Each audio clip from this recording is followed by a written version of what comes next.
Sí, a usted no. Ya, pero bueno, por lo menos me van a escuchar para soñar conmigo.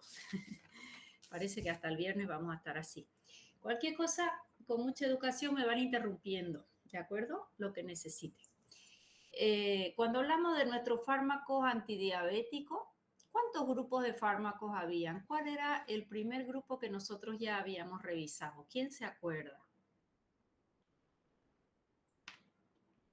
Fármacos que hacían qué cosa, pensando siempre en una diabetes tipo 2. ¿Cómo iniciaba una diabetes tipo 2? ¿Quién se acuerda? ¿Cómo iniciábamos una diabetes tipo 2? ¿Quién lo antecede?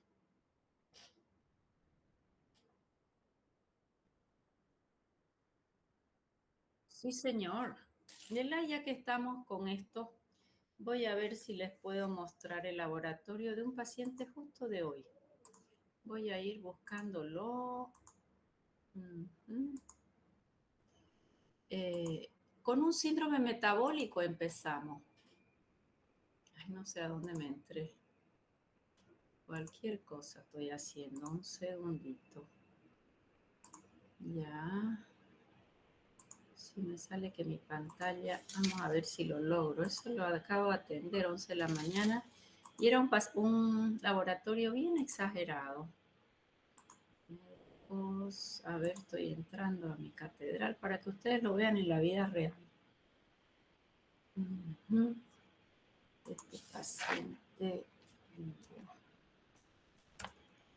a ver.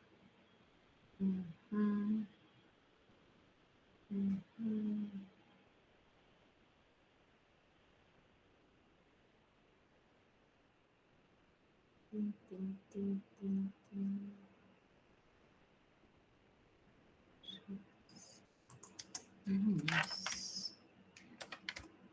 Ya está. Este paciente fue el 10 del 10. Ya. Voy a ver si voy a poder compartir esa pantalla. Y que no se vea su nombre de mi paciente. Solo les voy a mostrar el loma. SH aquí. Ok. Ya. Voy a ver de dejar de compartir.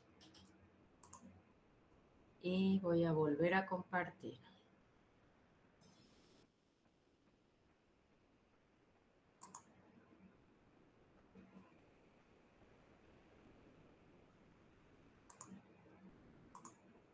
¿Se ve mi pantalla? Sí, doctora, ¿se ve? Sí, doctora, se ve. A ver, opinemos. Glucosa 110. ¿Hasta ahí qué opino de la glucosa? Está elevado. No está tan elevada. Fíjense ustedes que es una intolerancia a los carbohidratos. ¿Qué más se le llama? De 70 a 99, ¿cómo se le llama a ese rango?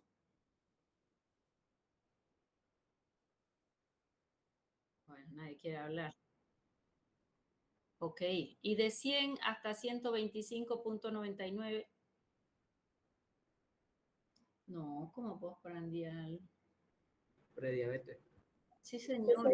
Para ustedes, intolerancia a los carbohidratos. Es una prediabetes para el paciente, intolerancia a los carbohidratos para ustedes. Y de 126 para arriba en ayunas.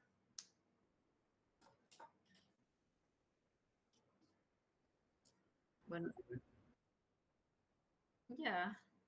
O sea, hay que confirmarla, ¿verdad? Pero arriba de 126 ya pensamos en diabetes.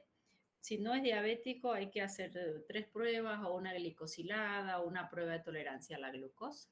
O sea que si a este paciente le pedimos solo la glucosa, ¿yo qué voy a pensar? Vamos a cuidar un poco, pero está todavía aceptable, ¿cierto? ¿Qué dice esta insulina en ayuna? Está elevada, doctora. Elevada, no, está en el cielo. ¿Cuánto es lo mínimo de insulina en este laboratorio?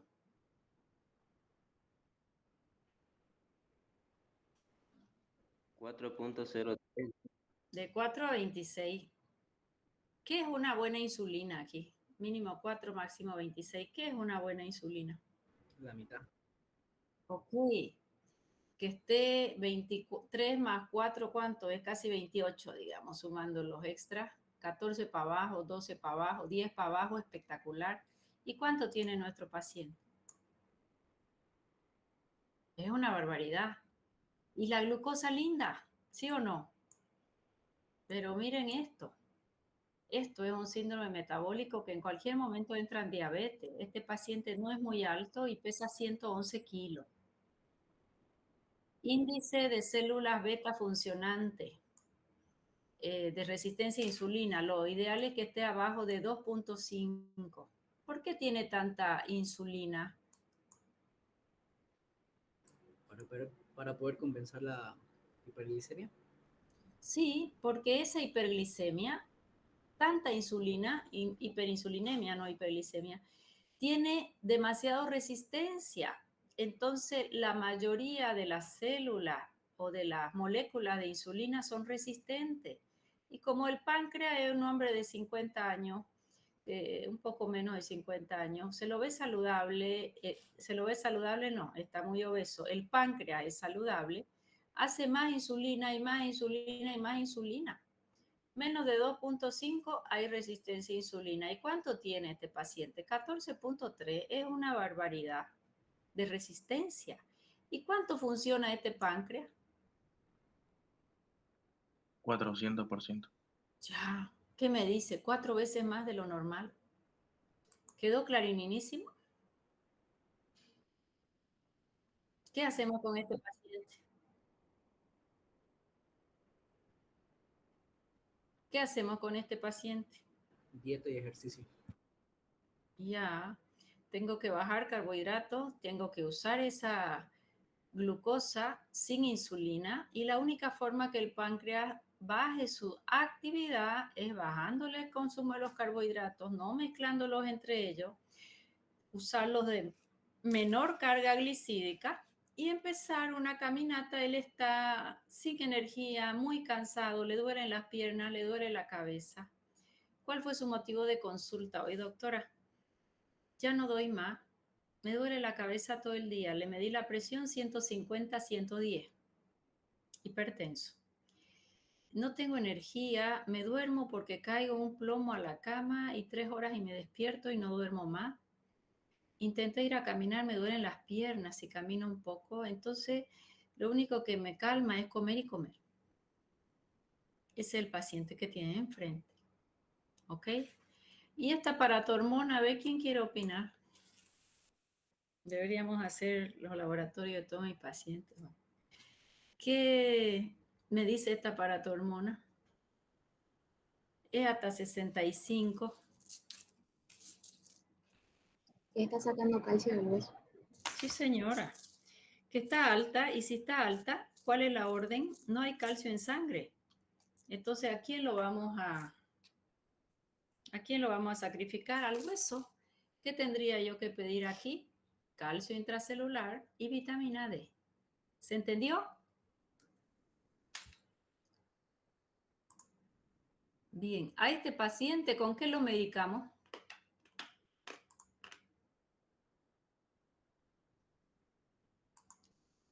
¿Qué les parece? ¿Con qué medicamos a este paciente? Metformina. ¿Por qué con metformina? ¿Qué haría aquí la metformina? Moviliza la lipólisis y disminuiría la resistencia a la insulina.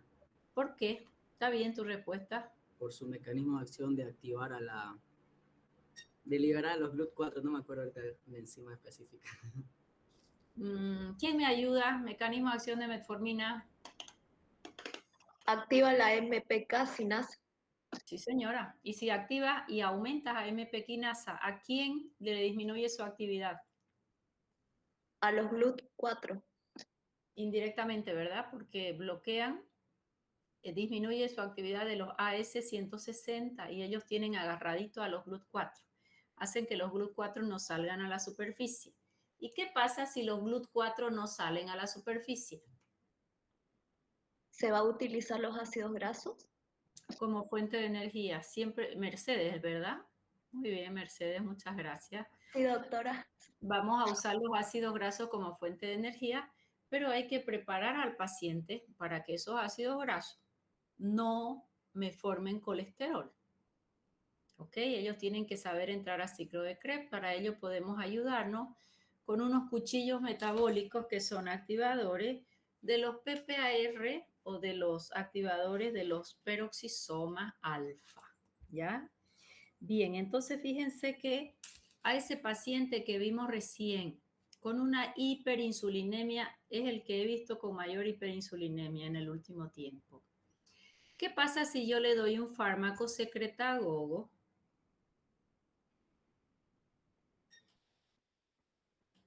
¿Qué pasa? El secretagogo lo va a exprimir al páncreas.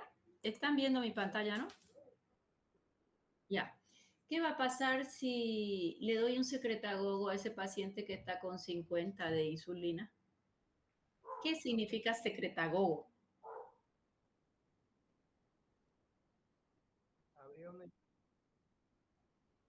Ya. Bien, Kenneth. ¿Y qué va a pasar?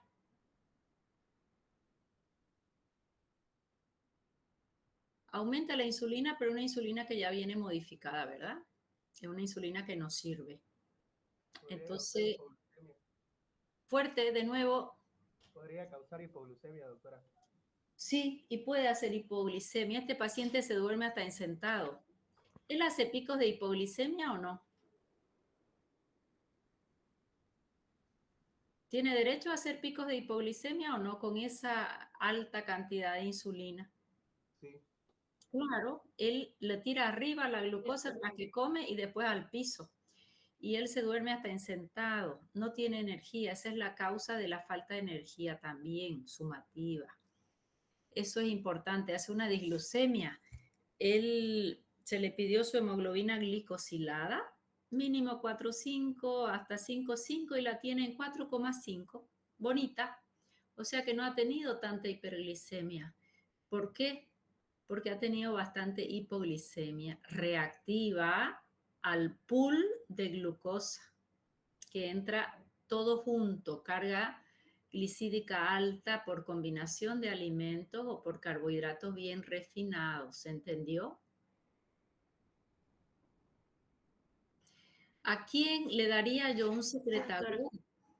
¿Ya? ¿A quién le damos un secretagogo? A un paciente que tiene una hiperglucemia, está en un pico. A uno que tiene hiperglicemia. A ver, háblame un poquito más. ¿Con qué características su hiperglicemia? Que no tenga resistencia a la insulina. Es que todos tienen resistencia a la insulina casi. Ya el que entra en diabetes es su casi denominador común. Siga participando. Kiara fue la... Doctora, ¿y si tiene una concentración de insulina en sangre baja? Te reconocí la voz, pero me olvidé tu nombre. Qué barbaridad. Ahorita no es Diego, ¿eh? ¿Tu nombre? Pacheco. Sí, doctora. Perdón, es que estoy en la calle y el viento está feo. Ya no sé qué era mejor, si ir a la clase o hacer esto, que a mí me desespera, pero bueno, es lo que ha hecho el vicerrector. Ya, fíjense ustedes que ¿a qué paciente le voy a dar? A aquel paciente que ya no tiene la hiperglicemia, la hiperinsulinemia, perdón, y la insulina se le va bajando, bajando, bajando, bajando porque ya no la produce. Y en lugar de decir allá 400%, va a decir 80, 60, 50, 40% del páncreas funcionante. Aquel paciente que ya se agotó, no está haciendo insulina y la glucosa se me subió. Entonces yo tengo que estimular un poquito al páncreas para que él haga insulina. Profesora, pero usted lo va a estimular al páncreas, va a hacer más insulina, pero su molde es resistente. ¿Qué me toca hacer?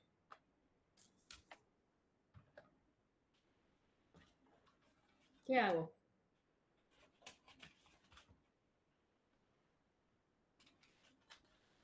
A ver, vayan pensando. El páncreas ya está funcionando menos del 100%. La glucosa está alta ya. Ya estoy entrando en diabetes. Ya entré a diabetes. Y el páncreas funciona menos, entonces yo lo voy a estimular, pero el molde de la insulina es resistente en gran parte. ¿Qué hago? Desensibilizar los tejidos. ¿Con qué? Metformina. Sí, señor. ¿Quién lo dijo? Yo, doctora. Yo sé que eres vos, pero no sé quién es. Ah, Dante. Dante Andante. Dante, pero vos eres del otro grupo, ¿no? Sí, soy el D, pero entré a escuchar la clase. Bueno, mientras me des espacio para todos, está bien. Entonces, fíjense ustedes que lo que vamos a necesitar es la combinación. Ese páncreas está hipofuncionante porque se agotó. Entonces, un secretagogo lo va a estimular para que él secrete más insulina. Pero como yo sé que la gran cantidad de esa insulina nueva va a ser resistente, vienen las combinaciones de un secretagogo tipo glibenclamida con un fármaco que llamamos de resistencia a insulina como la metformina. ¿Quedó clarísimo? Ahí Sí, doctora. ahí ya vienen las combinaciones, ya las vamos a ver las combinaciones, que vienen los dos juntos. Entonces es mucho más fácil para el paciente. Los secretagogos más antiguos que tenemos son las sulfonilúreas. A estas sulfonilúreas las vamos a clasificar por generación, que en este caso coinciden con su orden de aparición. Primera generación, la tolbutamida, la clopropamida. Hoy en día no las usamos, pero fueron las primeras. Lo que sí usamos es la segunda generación, usamos la... Ahí está, no puedo, no sé ni dónde señalar. Bueno, glibenclamida. Este fármaco lo seguimos usando hoy muchísimo, bastante efectivo y bastante económico, ¿ok? Muy antiguo. Glibenclamida, ¿cuál es su franja terapéutica? Franja terapéutica es la distancia entre la dosis mínima efectiva y la máxima tolerada. Lo mínimo efectivo que usamos es 2.5 miligramos aquí, ¿ya? Miligramos. Y lo máximo, muchos libros nos dan hasta 20, otros hasta 15. ¿De cuánto viene glibenclamida? Viene de 5 miligramos, comprimido ranurado. ¿Ya? Viene comprimido ranurado, entonces vamos a partir el de 5 y vamos a empezar con 2.5. Si yo quiero que ella funcione cuando el paciente recibe su pool de glucosa en su comida o de carbohidratos, ¿a qué hora yo se lo tengo que dar? ¿Ok? Ese es el estándar de oro. Antes de la comida. Los libros te dicen 15 minutos antes de la comida. A mí me gusta decirle al paciente con el primer bocado, toma un poco de agua, conversa un ratito, 5 minutos y ya empieza a comer. Porque a veces lo tomamos y nos olvidamos de comer. ¿Qué pasará en un paciente que tomó su glibenclamida y se olvidó de comer? Sí, señor, y eso es grave, ¿ok?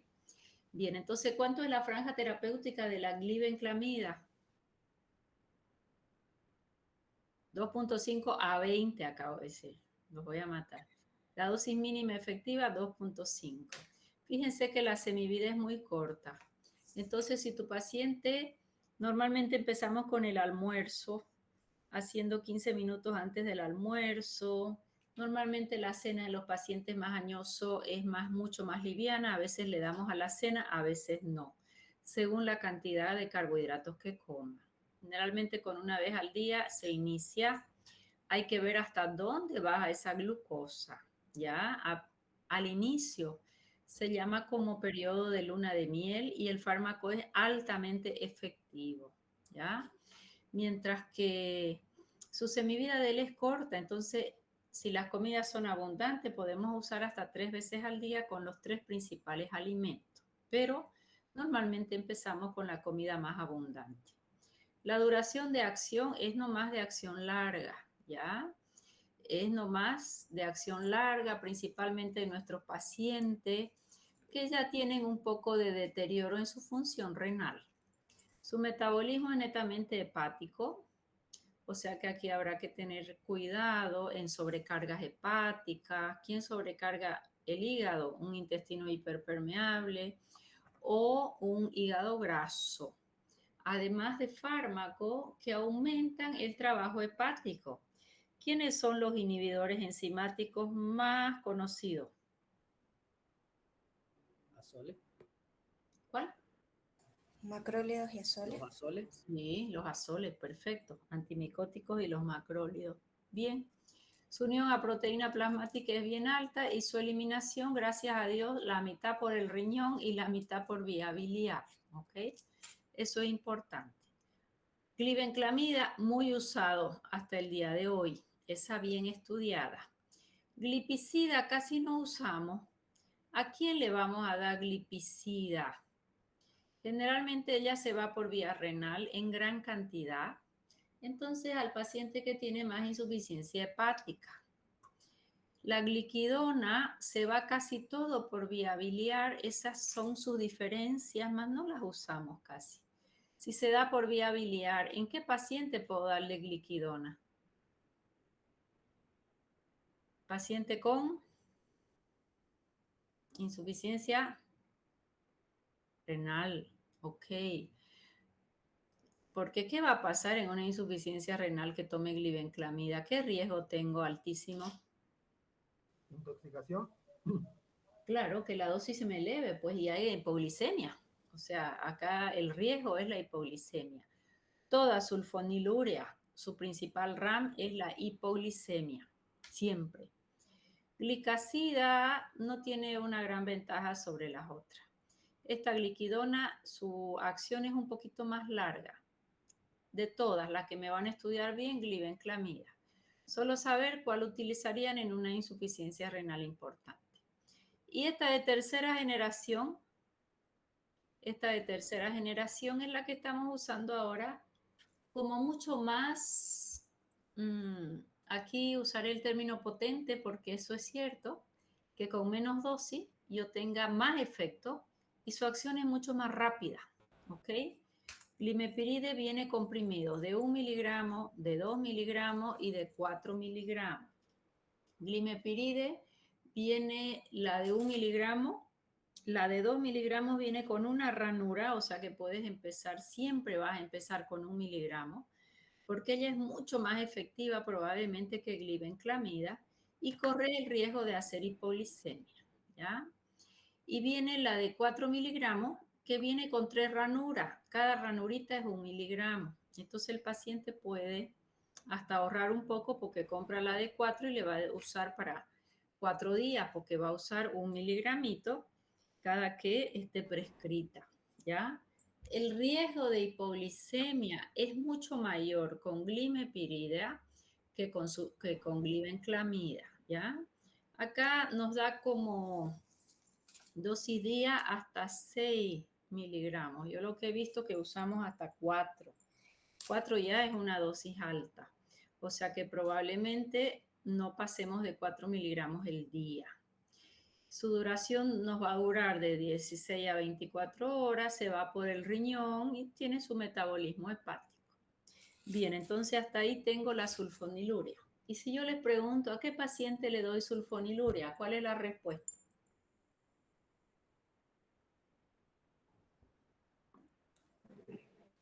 En un paciente donde Con la... insuficiencia renal. Bueno, parece que Funcionante. los dos al mismo tiempo. Donde el páncreas esté disminuyendo su funcionalidad del páncreas. Está disminuyendo su funcionalidad, perfecto. ¿Y a qué hora lo voy a dar? 15 minutos antes de las comidas. Bien, aquí tienen algunos de los nombres comerciales que tenemos en nuestro mercado. La glibenclamida, el más antiguo, el más conocido y el más usado. Daonil es el nombre más antiguo comercial. 5 viene con ranura, o sea que empiezo con 2,5. La glicacida viene como diamicron, 80 miligramos. Glipicida como minodiap. Y la glimepirida, que es el que más usamos ahora, es el Glemax. ¿Ya? Son solo nombres comerciales. Y estos combinados, ¿tendrá lógica usar una glimepirida con una metformina? Doctora, no se están cambiando las diapositivas. ¿No se están cambiando? Ajá. No, seguimos en la clasificación. Ya, voy a dejar de compartir.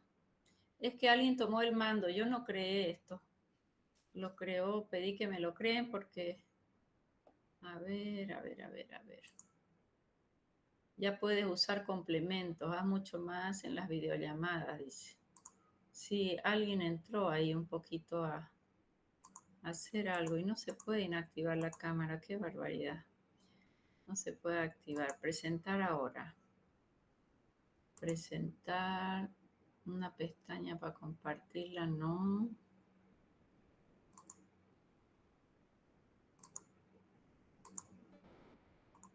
¿Y ahí?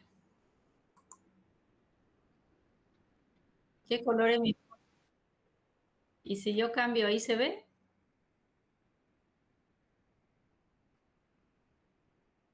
Ay, una por una voy a tener que hacer. ¿Por qué?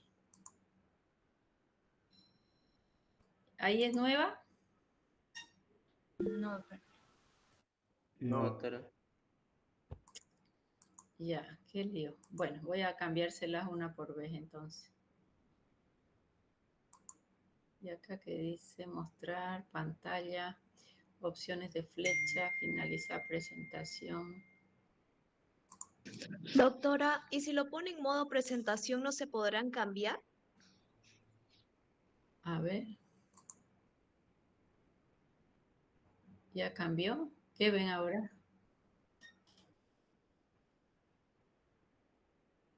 No, eso es como estaba. 57, chatear con todos, actividad, detalles de la reunión. Información para reunirse, no es. Ya. Pantalla completa, pizarra, abrir imagen. Ajustes del micrófono, altavoz. A ver el video si lo puedo. Fallo en la cámara. Sí, mi cámara está fallando. Voy a tener que después usar mi otra máquina que no la tengo acá. Sí, del consultorio les voy a tener que dejar de dar la clase. A ver, aquí... Esto ya me está a presentar ahora. Ya, lámina por lámina les voy a tener que presentar.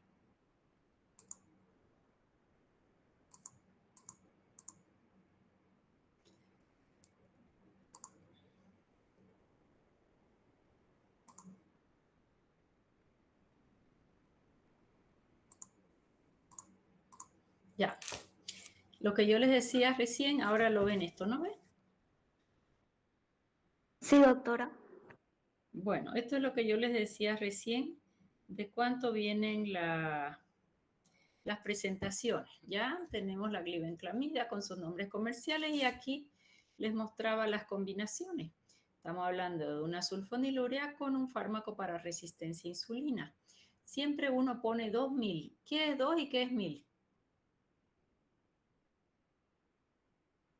2 miligramos de quién y 1000 de quién. 2 de glimepirida y 1000 de metformina. Sí, señora. Y abajo 4 de glimepiride y 1000 de metformina. Siempre empezamos con la dosis mínima, ¿ya? Siempre empezamos con la dosis mínima y a partir de ahí ya vamos subiendo porque el organismo se va acostumbrando al fármaco y perdemos sensibilidad. ¿Se cambió la lámina? Ya, por aquí vamos a hacerlo más pequeño, pero no importa. Entonces, estos hipoglicemiantes orales lo único que van a hacer es deprimir al páncreas para que no forme mayor insulina. ¿Quién se acuerda del mecanismo de acción de los hipoglicemiantes? Secretagogos. Eso lo vimos cuando vimos generalidades. Yo les pregunté, ¿y qué podemos hacer aquí para que se secrete? Sí, señor. Bloqueamos los canales de potasio. ¿Dependiente de quién eran esos canales de potasio? ATP. ¿Y por qué se formó ATP? Porque la glucosa entró por los GLUT2, hizo su metabolismo anaerobio, piruvato, entró a ciclo de Krebs, cadena de electrones y ahí formó al ATP. Elevadas concentraciones de ATP bloquean canales a potasio y eso hacía que ingrese calcio. Entra calcio al interior y libera las vesículas preformadas. Recuerdan este gráfico que ya lo vimos, ¿verdad? Bien, entonces estas sulfonilúreas, ¿qué es lo importante que yo tengo que saber? Que todas se metabolizan en el hígado y los metabolitos más activos es el de la glibenclamida. No sé qué hice ahí. Es el de la glibenclamida. Ese es el gran problema y el gran riesgo de hacer hipoglicemia, ¿ya? Es el gran riesgo de hacer hipoglicemia. ¿Cómo es la efectividad de esta sulfonilúrea? Su efecto es óptimo 30 minutos antes de la comida. Más ahí se corre el riesgo de que el paciente no coma, por algún motivo se levantó de la mesa y nos haga hipoglicemia, ¿ya? Pero se cree que es el mejor horario. Sin embargo, con el primer bocado más un poco de agua y esperando unos 5 minutos para comer ya sentado en la mesa fuera lo ideal. Reducen, ¿qué es HbA1c? Hemoglobina glicosilada. Perfecto, reducen la hemoglobina glicosilada entre un 1.5 a un 2%. Muchísimo es eso. Acuérdense que la glicosilada hablábamos de 4 hasta 5,5, de 5,5 hasta 7, de 7 hasta 8.5, para ver si era o no controlado el paciente. Su uso durante un largo tiempo nos hace fenómeno de tolerancia. ¿Qué es tolerancia?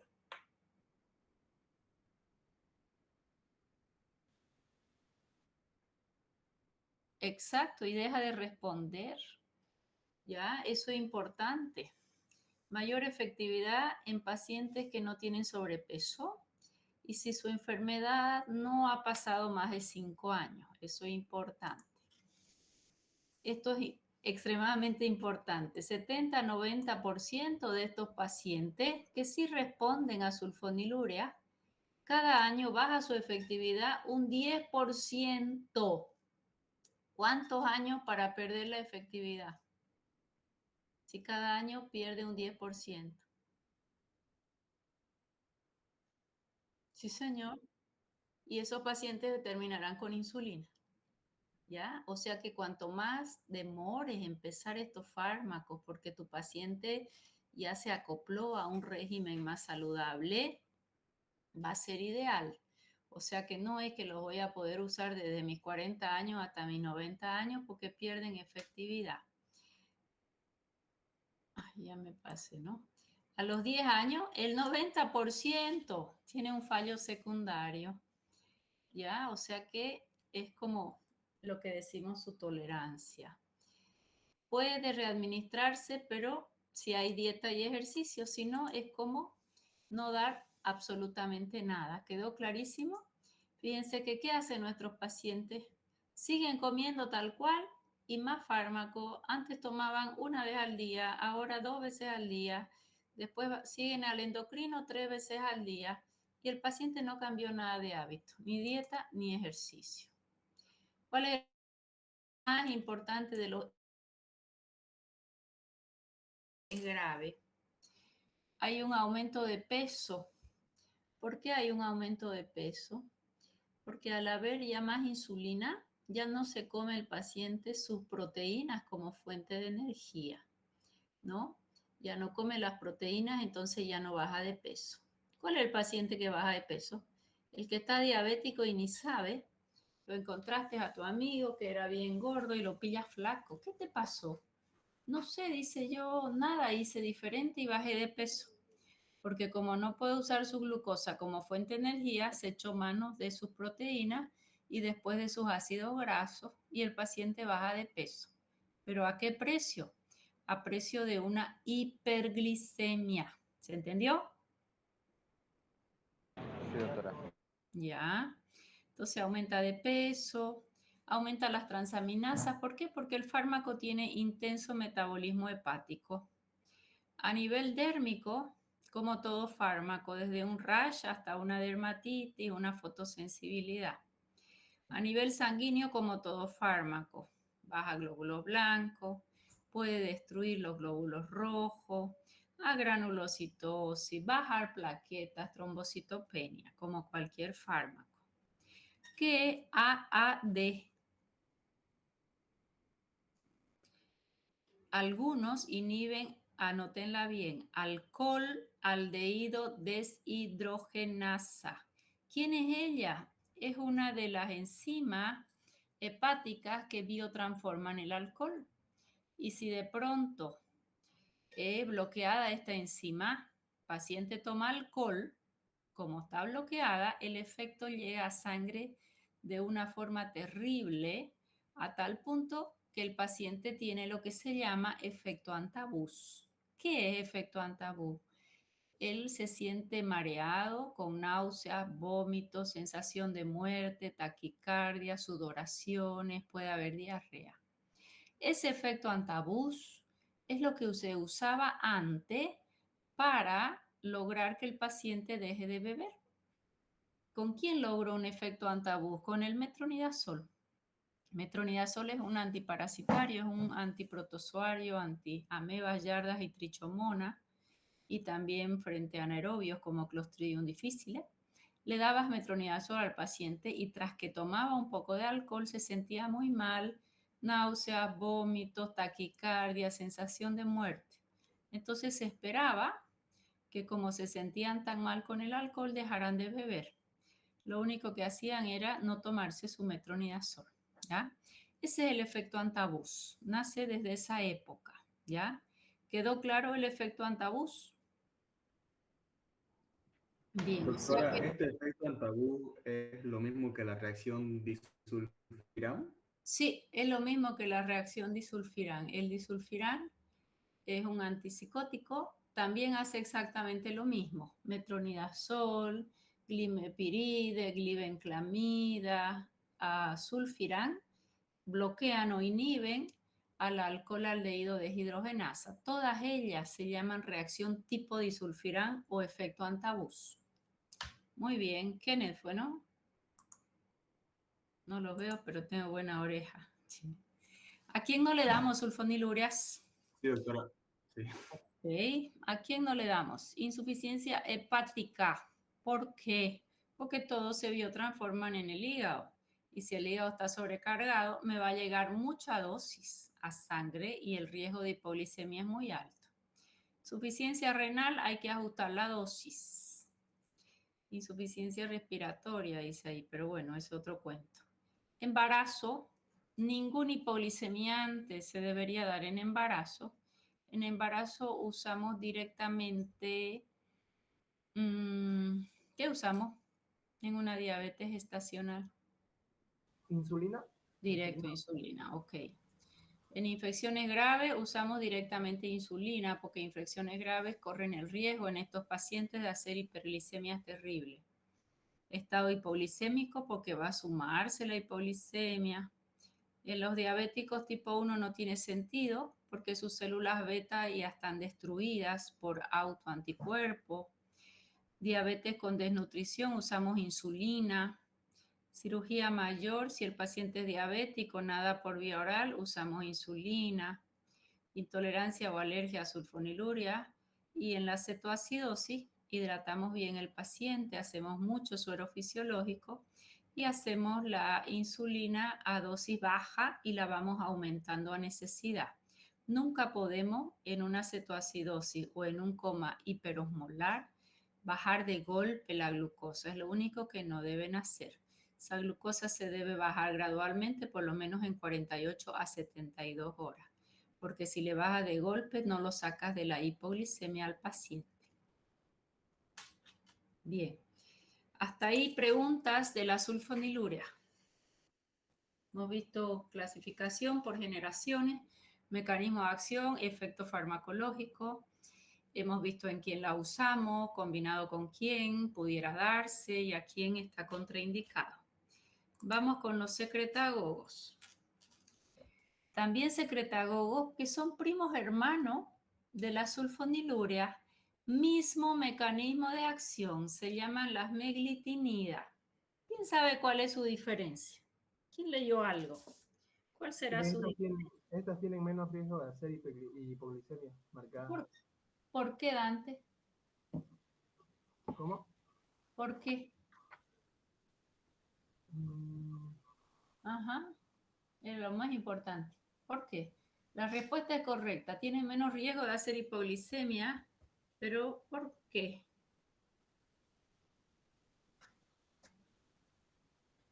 Porque es dependiente de la glucosa. O sea que si no hay glucosa, no actúa. Sí, señor. Si yo doy una glibenclamida ahorita a ustedes y no han desayunado ni almorzado, les baja la glucosa. Si le doy una meglitinida, mismo mecanismo de acción, pero si no hay glucosa en sangre, ella no va a actuar.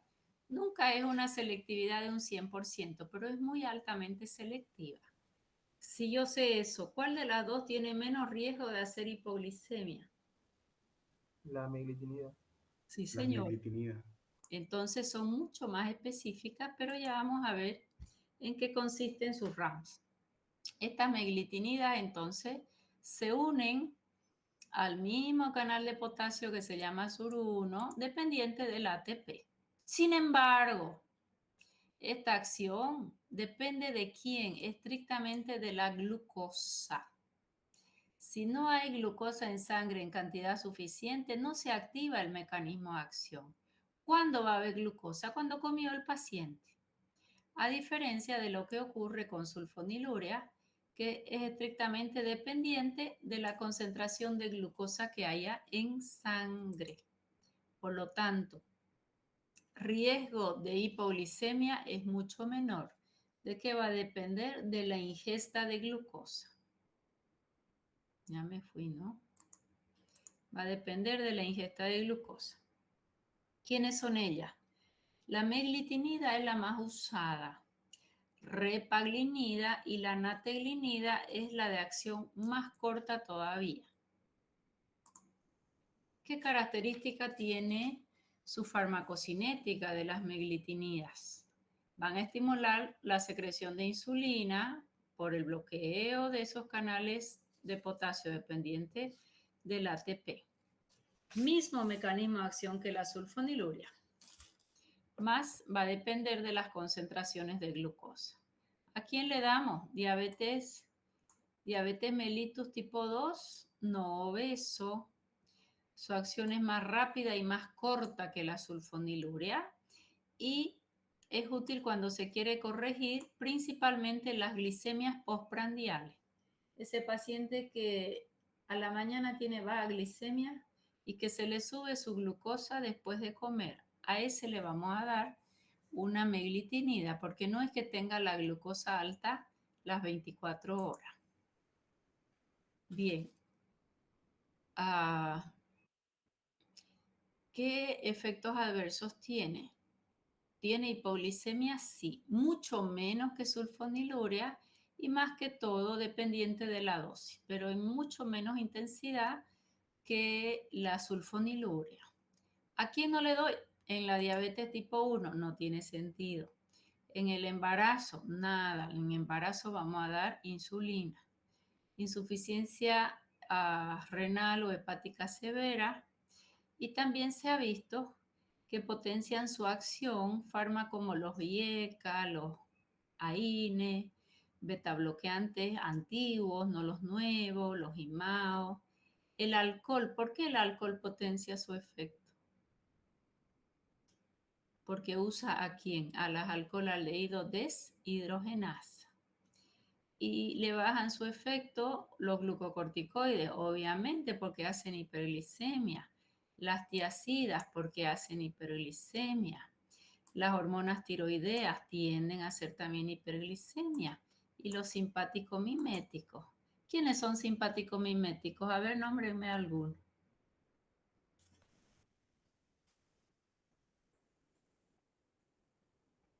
No tengo alumnos en mi clase.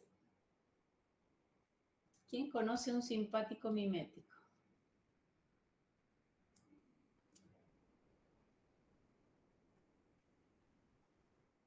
Oxprenolol.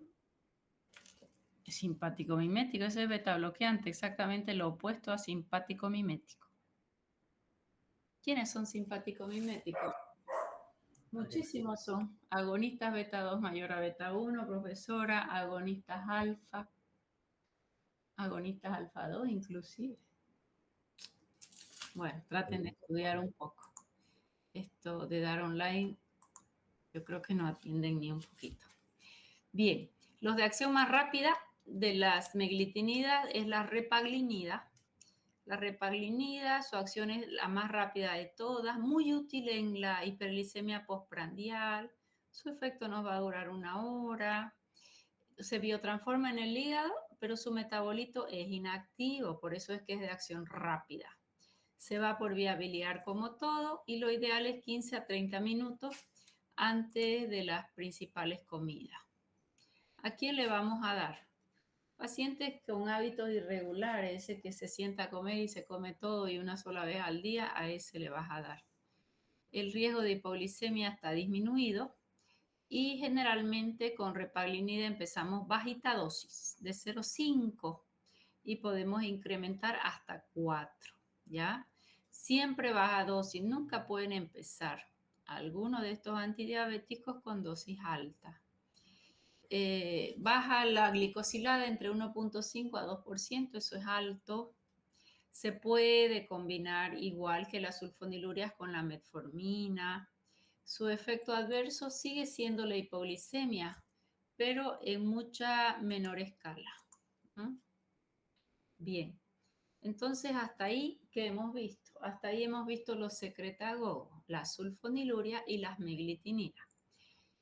Luego tenemos el otro grupo de fármacos que van a ser muy útiles en el paciente como el que vimos hoy sus laboratorios de entrada, donde tiene una hiperinsulinemia con una glucosa aún aceptable que le llamamos de intolerancia a los carbohidratos. Entonces ahí biguanidas, que ya le hemos nombrado muchísimas veces, es la metformina, y las glitazonas le llamo yo. Tía significa que tiene un grupo azufre. Azo significa que tiene un grupo nitrógeno. Tía, azo, lidinedionas. ¿De quién estamos hablando? Rosiglitazona y pioglitazona, ¿ya? O sea que de cada uno de ellos tenemos 2 grupos y vamos a ver las diferencias entre ellos. Los que disminuyen entonces la resistencia a insulina son las biguanidas. Metformina no es hipoglicemiante, él es antihiperglicemiante, ¿ya? Pregunta de examen, no es hipoglicemiante, nunca va a ser hipoglicemia, a no ser que, nada, nunca va a ser hipoglicemia. A veces el paciente dice, me hizo hipoglicemia. La hipoglicemia se la hizo él porque comió mucho carbohidrato junto y después de comer mucho carbohidrato junto, de carga glicídica alta, subió la glucosa de golpe y después bajó. Él hace hipoglicemia con su comida, pero no el fármaco. No afecta la secreción de insulina, ni la toca la insulina, pero no es activa en ausencia de insulina. Eso es importante. ¿Qué es lo que hace? Dijimos que aumenta a la MPK y eso hace que los GLUT queden dormiditos y no se use la glucosa como fuente de energía. Hace que aumente la penetración de la glucosa en el metabolismo, principalmente entrando en su glucólisis anaerobia, que es la primera parte del metabolismo de la glucosa. Disminuye gluconeogénesis hepática. ¿Qué es eso? Formación de glucosa a partir de sustratos que no son hidratos de carbono. Finalmente, reduce la absorción intestinal de glucosa, sin llegar a la hipoglicemia, ¿ya? ¿Qué les dije siempre yo de metformina? ¿Cuáles son las 2 características para que este fármaco pueda ser efectivo? ¿Por qué? Muy bien la respuesta. ¿Por qué el ejercicio físico?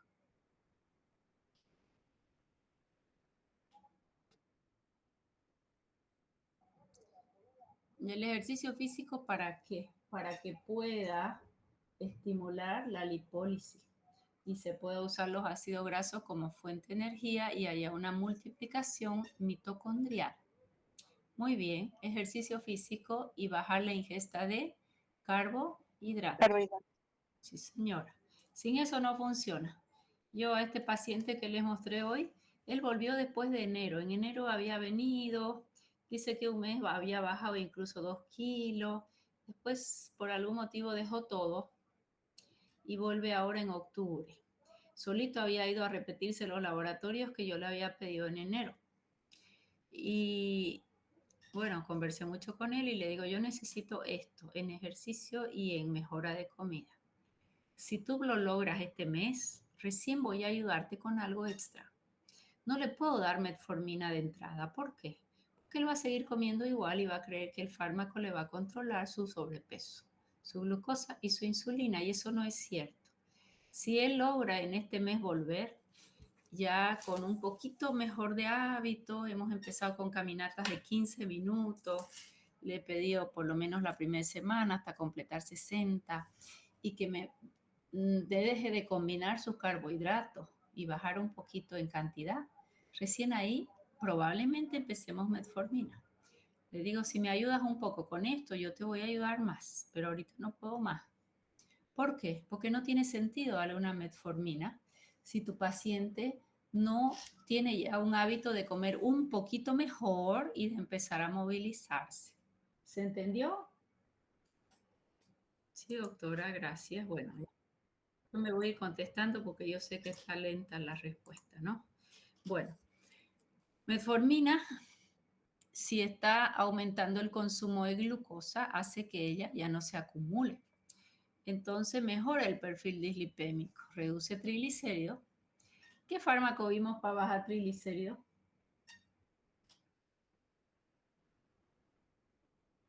Hidratos. ¿Cuál? Atorvastatina. No, fibratos. Los fibratos son exclusivos de triglicéridos y la atorvastatina baja colesterol y también triglicéridos. Ok, los dos tienen razón. Está muy bien. Metformina entonces me va a regular este perfil. ¿Y qué diurético aumentaba? Glucosa, ácido úrico, colesterol. La hidroclorotiazida. Sí, señor, la hidroclorotiazida. Bien. Puede reducir la agregación plaquetaria. Eso también es una buena medida en metformina porque estos pacientes por inflamación tienden las plaquetas a agregarse y a hacer trombo. O sea que es un mecanismo súper extra de acción, un efecto. En el hepatocito inhibe la gluconeogénesis, la metformina. Inhibe gluconeogénesis, disminuye la actividad del acetil-CoA, carboxilasa, por lo tanto ya no se forma colesterol, induce oxidación de ácido graso para ser usado como fuente de energía. ¿Qué voy a lograr? Suprimir las enzimas lipogénicas, las formadoras de grasa, y estimular las de las lipólisis, ¿ok?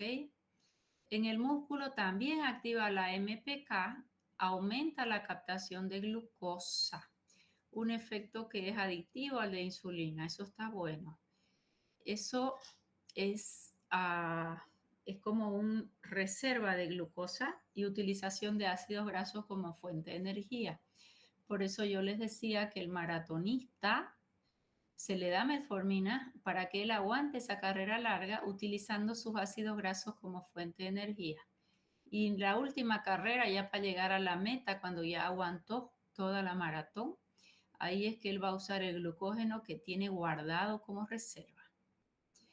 Esta activación del AMPK suprime la expresión, bueno, esto ya es muy bioquímico, del ARM mensajero, que es uno de los implicados en la resistencia a insulina.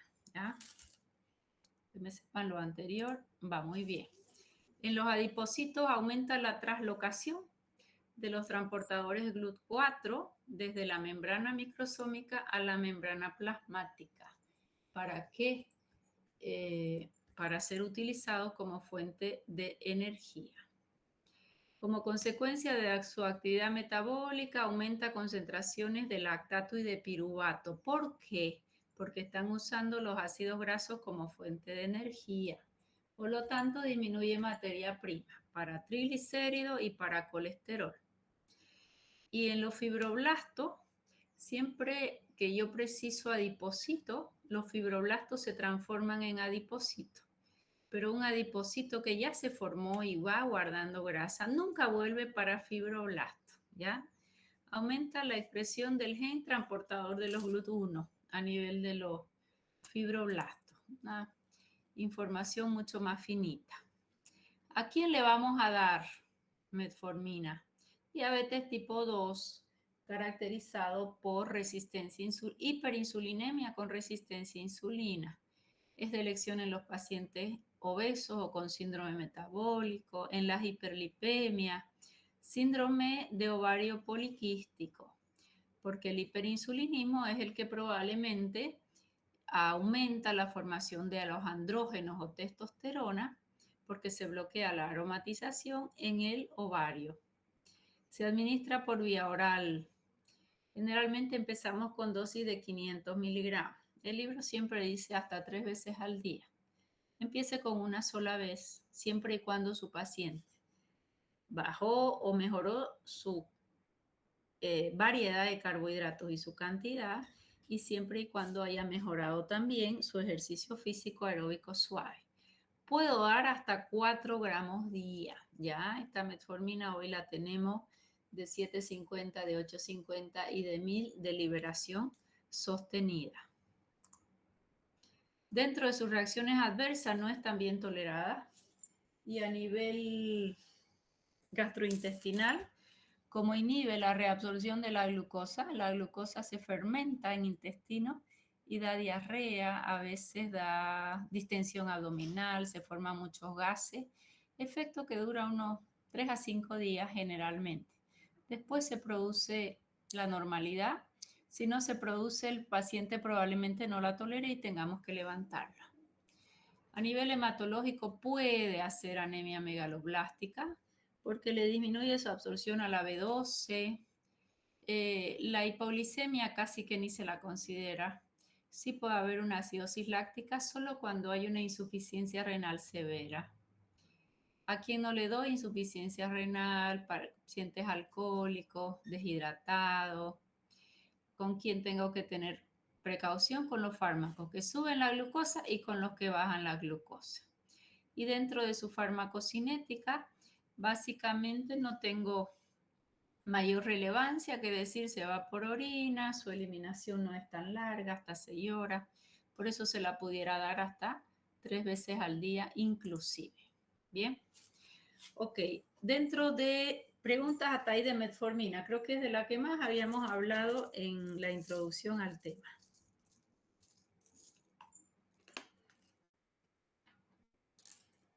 Doctora, Sí. en la metformina, solo metformina y la SR, ¿cada cuánto se tiene que dar la SR y la normal? ¿Cuál es su diferencia ahí? Ya, en la deliberación sostenida se puede dar hasta cada 12 horas. Para mí, cada 24 está perfecto, porque si vos vas aumentando es que no ha habido resultado, y el resultado se ve con sus dos aliados, que es la comida y el ejercicio. Pero sí se pudiera dar hasta 2 veces al día la deliberación sostenida, porque es hasta 12 horas su liberación. Mientras que la que no es de liberación sostenida, que viene de 500, pudiera darse hasta cada 6 o 8 horas. Hay pacientes o médicos que le dan al paciente desayuno, almuerzo y cena. Con eso el paciente come feliz y contento porque dice, con esto no me voy a enfermar. Más es un concepto que no está adecuado. ¿Quedó mejor, Mercedes? Sí, doctora. Otra consulta. La anterior clase mencionó que igual se los puede dar antes de dormir y en ayunas. ¿Eso por qué era? ¿Podría repetirlo eso, por favor? Ya. ¿A qué paciente le daría yo antes de dormir? Al que amanece con la glucosa alta. ¿Por qué? Porque durante toda la noche él hace una gluconeogénesis. Forma glucosa a partir de sustratos que no son hidratos de carbono. ¿Ya? Ese paciente, metformina le bloquea la gluconeogénesis. Por eso lo doy antes de dormir. Pero si tu paciente amanece con la glucosa normal, como este que vimos ahora, 100, 110, y después de comer esa glucosa sube hasta 160, a ese te conviene dárselo probablemente no durante la noche, sino durante el día. O sea que ¿de qué va a depender? De nosotros saber si tu paciente está haciendo gluconeogénesis hepática, eso se hace durante la noche. ¿Cómo lo sé? Porque su glucosa amanece bien alta. Paciente que amanece baja la glucosa o normal, digamos, y recién después de comer se activa, a ese no te conviene darle durante la noche. Uno. Y el otro es, ¿por qué en ayuna? Vamos a pensar. Si la metformina te aumenta el AMPK, no se van a usar a los GLUT. Entonces la glucosa no puede entrar y vas a usar tus ácidos grasos como fuente de energía. Si tú haces ejercicio físico, es el mejor cuchillo metabólico para que los ácidos grasos sean picados por medio de los PPAR para ser entrados a ciclo de Krebs y sean utilizados y no me formen colesterol. ¿Quedó mejor, Mercedes? Sí, doctora. Y lo último, por favor, una última pregunta. En una persona que tiene diabetes, síndrome metabólico y retención de líquido, que le dieron hidroclorotiazida con un lisinopril justo para que controle esta retención de líquido, ¿se debería, digamos, sacar la hidroclorotiazida y dejar el lisinopril o cambiarlo a un losartán? ¿O qué se debería hacer ahí? Ya. Bella, tu pregunta, ¿por qué? Porque ese paciente está inflamado.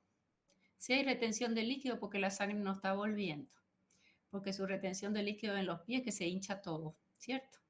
Entonces, le doy un diurético y lo seco y se ve un poco menos hinchado, pero esa no es la solución. ¿Por qué él está reteniendo líquido? Porque es un paciente inflamado. Entonces, hasta que no metas ahí una comida antiinflamatoria, sacando gluten, sacando lácteos, mejorando los carbohidratos, más fruta, más vegetales, y movilizando a tu paciente, él va a seguir reteniendo líquido y hasta el último día de su vida le tienes que dar un diurético. Más eso no te va a curar nada, ¿ok? O sea que yo ahí por dónde empezaría. Yo empezaría mejorándole su nutrición. Un mes le dices, no vamos a tomar diurético, pero vamos a hacer esto, vamos a comer así y vamos a caminar así. Subir los pies después de caminar, eso es una buena estrategia también. Y vamos mirando, ¿ya? Porque si no, cada vez va a tener que aumentar un fármaco. Paciente con síndrome metabólico tiene retención de líquido. ¿Por qué? Porque está inflamado. Sigue estando inflamado. Su estrés oxidativo es muy alto.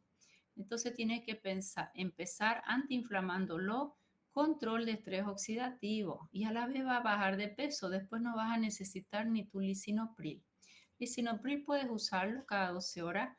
El diurético te maxifica el síndrome metabólico y no te controla nada del origen de esa retención de líquido, porque estás poniendo un parche para una retención provocada por los malos hábitos que tiene tu paciente.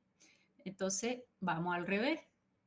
Mejoramos la comida, empezamos a caminar y vamos controlando el paciente y en lugar de subir un diurético, un antihipertensivo, más una metformina, probablemente él no precise de ninguno de ellos. ¿Quedó mejor? Sí, doctora, muchas gracias. Ya, tú me dirás, si hidroclorotiazida no le doy furosemida, es lo mismo. Hidroclorotiazida lo va a magnificar el síndrome metabólico, la furosemida lo va a deshidratar y ahí sí que se nos acabó la energía completamente. Si está hipertenso, si damos un antihipertensivo, puedes dar IECA, si hay tos, puedes dar un losartán, que es con el que empezamos nosotros usualmente con nuestro paciente. ¿Quedó? Sí, doctora, quedó clarísimo. Ya. Bueno, ahora vamos con los hermanitos de la metformina o de las biguanidas. Se llaman glitazona. Está más fácil que tiazolidindionas. Glitazona, les digo yo. Rosiglitazona, pioglitazona. ¿Cuál será la diferencia con metformina? Antes habíamos visto sulfonilurias y meglitinidas. Mismo mecanismo de acción, pero tenía una ventaja las meglitinidas. Y estas de pronto, ¿quién sabe cuál es su plus? ¿Quién leyó algo? Que exige la presencia de la insulina. Ya, ¿Qué más? Igual leí que aumenta la actividad de la glucógeno sintasa en el músculo cardíaco, pero no sé si eso es ventaja. También la metformina. Acuérdense que cuando usamos estos fármacos, la metformina, quedaba a disposición los ácidos grasos, ¿verdad? Como fuente de energía, ¿cierto? Lo que hacen esto es estimulan genes que van a llevar hacia la superficie receptores que se llama PPAR gamma, estos de aquí. Transcriben genes que hace que la insulina sea sensible. Eso es lo que hacen de extra. Activan a los PPAR gamma. ¿Qué son estos receptores PPAR gamma? Son receptores de los peroxisomas.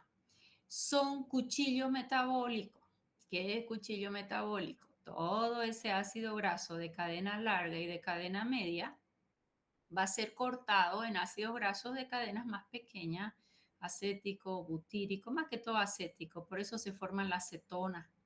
Cuando uno está en ayuno prolongado forma acetona, ¿no ves? Un aliento a acetona, ¿ok? Entonces eso hacen, es como que despiertan a estos receptores para que los peroxisomas actúen sobre esos receptores.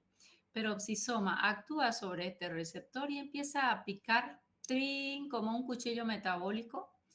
Va a picar como un cuchillo metabólico a todo lo que se llama los ácidos grasos de cadena media y de cadena larga para ser usados como fuente de energía. Ese es el plus, básicamente, de la glitazona.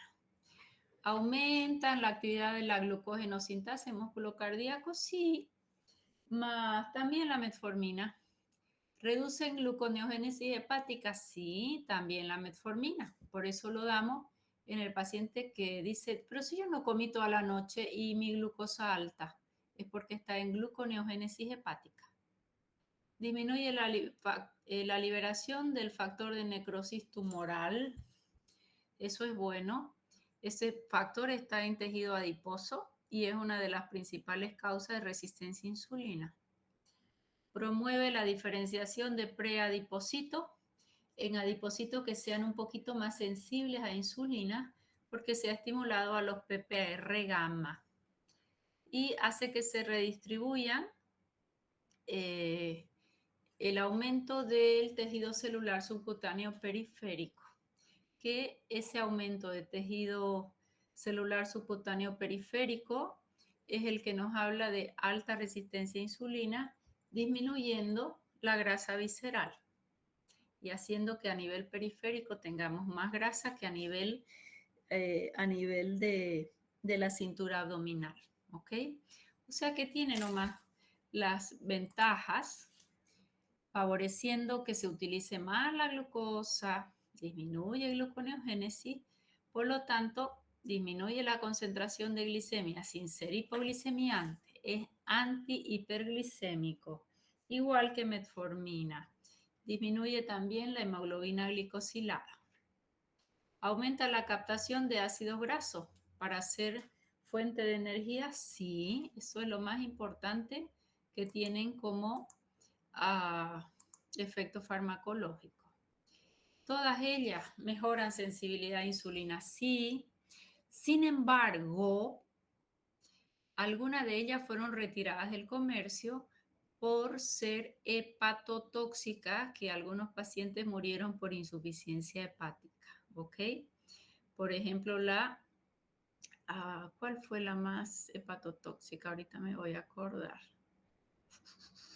No era la rosiglitazona, ahorita me voy a acordar. ¿Cuál de ellas fue retirada del comercio por ser altamente hepatotóxica? ¿Ya? ¿Qué es lo que hacen estas glitazonas? Activan a unos receptores nucleares conocidos como PPAR gamma, que son receptores activadores del proliferador de los peroxisomas. Con eso la transcripción de genes y enzimas son inducidos por la insulina y hace que mejore el metabolismo lipídico. Esa es su gran ventaja. Esta es la que fue retirada, no me acordaba, trosiglitazona, retirada por su hepatotoxicidad el año 2000. fue una de las primeras, la trociglitazona, tan hepatotóxica que ya no se usa. Hoy usamos rosiglitazona y pioglitazona. El gran problema es la sobrecarga hepática y estos pacientes ya suelen tener sobrecarga hepática, ¿no? Entonces es un grave problema. A ellos los vamos a dar, son de semivida relativamente corta. También va a ser interesante darlos en ayuna o antes de dormir, igual que la metformina. Buena biodisponibilidad, su metabolismo es por la CYP 12,8 y 3A4, que es la que más usan los fármacos. Se va por la bilis y un poco por orina también. Sus efectos máximos es después de 2 semanas. No es que yo lo tomo, ya están mis receptores activos y empiezan a picarse los lípidos. No, ese efecto demora por lo menos 2 semanas en producirse. Dentro de sus efectos adversos, el más grave es la hepatotoxicidad. ¿Ya? Hepatotoxicidad, algunos retirados del mercado. Después a embarazadas no le damos ni a lactantes. Dentro de su RAN, la pioglitazona, tenemos mucha retención de líquido con formación de edema. Y eso puede agravar una insuficiencia cardíaca. Puede hacer niveles de anemia importante porque baja hemoglobina, puede ser hepatotóxica, puede hacer osteopenia, osteoporosis y probablemente hoy en día lo asocian con cáncer de vejiga. Les pregunto, ¿más efectos adversos o menos efectos adversos que la metformina? Más efectos. Sí, señor, tiene su ventajita, pero la cantidad de efectos adversos es muy alta. Yo nunca la he utilizado. A lo mucho uso una metformina bajo las condiciones de las que siempre les he hablado, ¿ok? O sea que fíjense que al final lo más antiguo y más conocido es lo que vas a usar con mayor margen de seguridad. ¿A quién le darías una pioglitazona? Paciente con resistencia a insulina donde estaba indicada una metformina. Puede usarse sola o combinada también con una sulfonilurea. Y normalmente la pio, que es la más usada, 15 a 30 miligramos antes de la comida. Así la suele decir la literatura. Pero si me preguntan, antes de la comida no hago patria, porque si yo como, ¿de dónde queda mucha glucosa en sangre, verdad? Yo no soy diabética y acabo de comer. ¿De quién depende mi energía? De la glucosa consumida. Después de 2 horas, la glucosa cae y mi energía ¿de quién va a depender? De mis ácidos grasos. Y este fármaco, ¿qué hace? Sensibiliza los ácidos grasos. Entonces, ¿será que me conviene darlo antes de comer? No, me conviene darlo cuando ya pasó mi postprandial y ya mi energía no depende de la glucosa, sino de mis ácidos grasos. O sea que exactamente 3 horas después de haber comido, o en ayuna o antes de dormir. ¿Se entendió?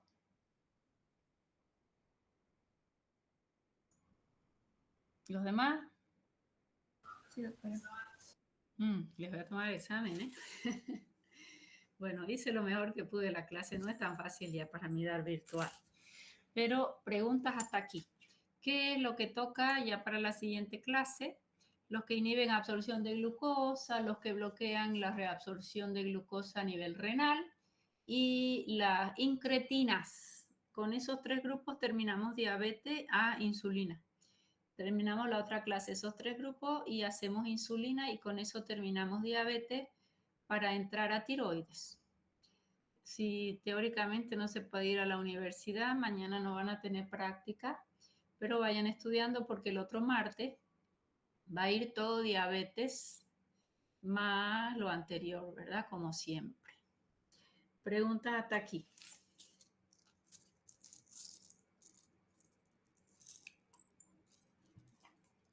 Silencio absoluto.